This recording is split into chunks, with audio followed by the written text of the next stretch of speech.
اعوذ باللہ من الشیطان الرجیم، بسم اللہ الرحمن الرحیم۔ مشترک چیزوں کو انصاف کے ساتھ ٹھیک قیمت لگا کر اسے شریکوں میں بانٹنا۔ سامان اور اسباب کا جب ٹھیک طور پر اندازہ کر لیا جائے تو اس کی تقسیم جملہ علماء کے نزدیک جائز ہے اور اس میں کسی کا اختلاف نہیں۔ ہاں، بغیر اندازے کیے تقسیم میں اختلاف ہے۔ جب باہمی طور پر کسی کو اعتراض نہ ہو اور سب راضی ہوں تو اکثر کے نزدیک یہ جائز ہے۔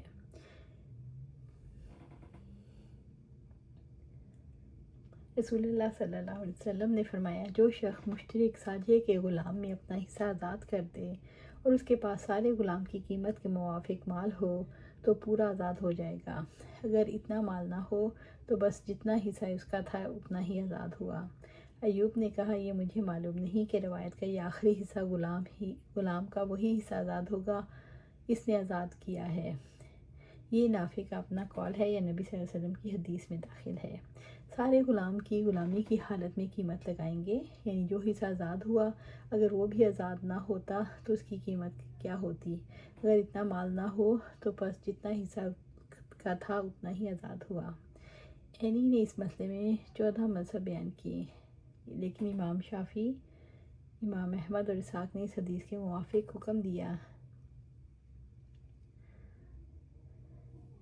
ابو حنیفہ کہتے ہیں، ایسی صورت میں دوسرے شریک کو اختیار رہے گا، خواہ اپنا حصہ بھی آزاد کر دے، خواہ غلام سے محنت مشقت کرا کر اپنا حصے کے دام وصول کرے، خواہ اگر آزاد کرنے والا مالدار ہو تو اپنے حصے کی قیمت اس سے بھر لے۔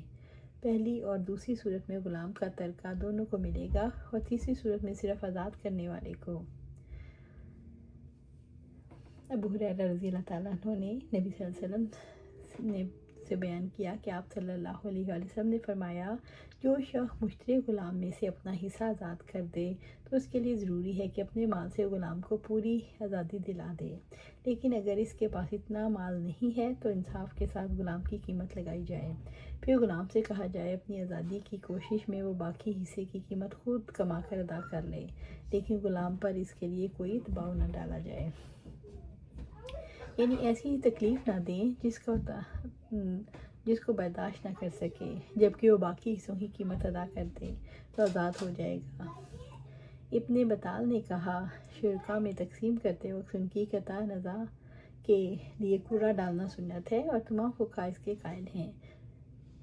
صرف کوفہ کے بعض فقہا نے اس کا انکار کیا اور کہا کہ قرعہ ازلام کی طرح ہے جس کی ممانعت قرآن میں وارد ہے۔ امام ابو حنیفہ نے بھی اس کو جائز رکھا۔ دوسری حدیث سے نبی صلی اللہ علیہ وسلم سفر میں جاتے وقت اپنی بیویوں کے لیے قرعہ ڈالتے، جس کے نام نکلتا اس کو ساتھ لے جاتے۔ آج کل تو قرعہ اس قدر عام ہے کہ سفر حج کے لیے بھی حاجیوں کے نام قرعہ اندازی سے چھانٹے جاتے ہیں۔ اللہ سبحانہ تعالیٰ سے دعا ہے ہمیں قرآن و سنت پر عمل کرنے کی توفیق دے، اس پر جمع دے اور جنت الفردوس کے اعلیٰ مقام پر اپنے پاس گھر عطا فرمائے۔ آمین یا رب العالمین۔